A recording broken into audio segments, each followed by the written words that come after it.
One. Hello, International Studies students. Mr. Soderberg here to talk to you a little bit this week about France.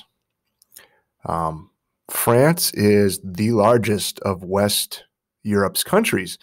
It's not quite as large as the state of Texas, but France does cover more than 200,000 square miles. It has a very varied terrain. It has beaches, like the beaches of Normandy.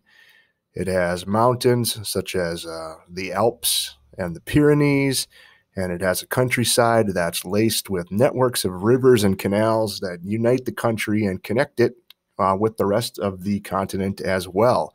It is the westernmost country in the region. It is bordered by Belgium, Luxembourg, Germany, Switzerland, Italy, Monaco, Andorra, and Spain. France is the second most populous country in Europe, nearly 67 million people. 80% of them live in cities and 20% of them live in rural areas. France is West Europe's leading agricultural producer. They grow grain in the north, and France is in fact the only country in Europe that is able to export surplus wheat.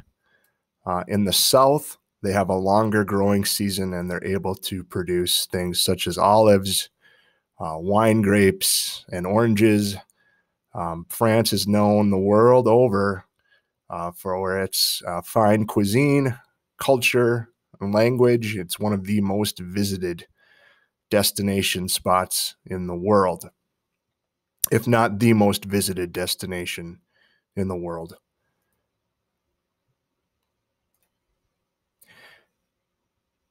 France's wine and liquor is world-renowned.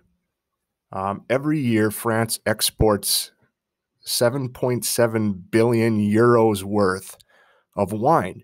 That's like 9.4 billion in US dollars. France consumes 28,000 hectoliters of wine per year. That's roughly 740,000 US liquid gallons.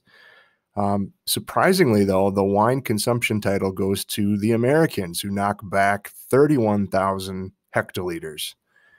If you look at that per person, that's an average of about 396 gallons per person. Obviously, we're not all drinking that much, but that's quite a bit.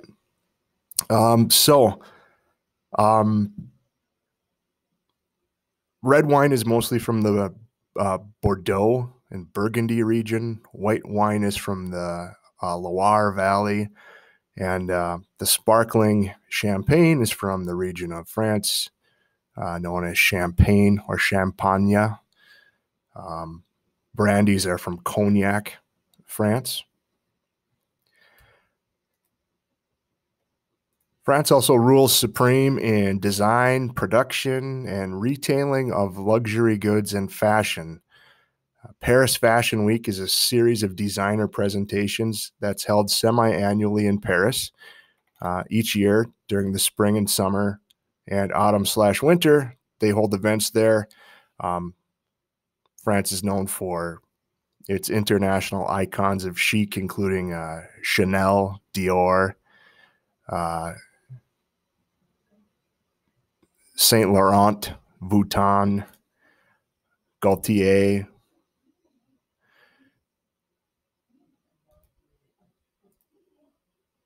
All right. France also has a long history of kings and queens and emperors. In 1789, the French Revolution ended the rule of monarchy that went back to the 9th century. So this was almost 1,000 years of kings and queens. And after the monarchy was over, the country entered a violent spell that was known as the Reign of Terror, where rivals dueled it out for power, and there were nearly 40,000 people that were executed during that time. The reign was designed to fight the enemies of the revolution, to prevent a counter-revolution from gaining ground. And even though French nobility were the most famous victims of the guillotine, most of the people that were executed were just common people. One of the first victims was King Louis XVI and his wife Marie Antoinette, and they were also probably the most famous victims. Marie Antoinette was an interesting person. She was part of Austrian royalty. She went to France to marry Louis XVI, and a lot of French people hated her because Austria was an enemy of France's, and she was known by some pretty nasty nicknames such as the Austrian whore and Madame Deceit. One of the most famous quotes in history has been attributed to her. When being told that her French subjects were starving and without bread, she supposedly sniffed, "Qui a mangé de la brioche?" Let them eat cake. With that callous remark, the queen became a hated symbol of the decadent monarchy, and it fueled the revolution that would cause her to literally lose her head several years later. But did she really say this? Historians say no. Antonia Fraser, an author of a biography of the French queen, believes that the quote would have been highly uncharacteristic of Marie Antoinette, an intelligent woman who donated generously to charitable causes, and despite her own undeniably lavish lifestyle, she displayed sensitivity towards the poor population of France. So chances are Marie Antoinette did not say, "Let them eat cake." Furthermore, the "let them eat cake" quote has been attributed to another French noble who was in power more than 100 years before Marie Antoinette. However, the story didn't involve cake. Instead, it involved pâté, which is a paste or spread that's made from the pureed or finely chopped liver, usually of a goose. The woman who supposedly said, "Let them eat pâté," was King Louis XVI's great-grandmother, Marie Therese.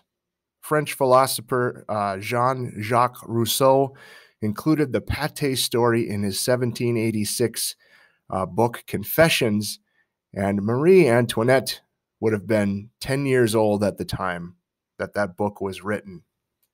Anyways, King Louis was killed. His son, Louis Charles, was imprisoned, and he later died in captivity.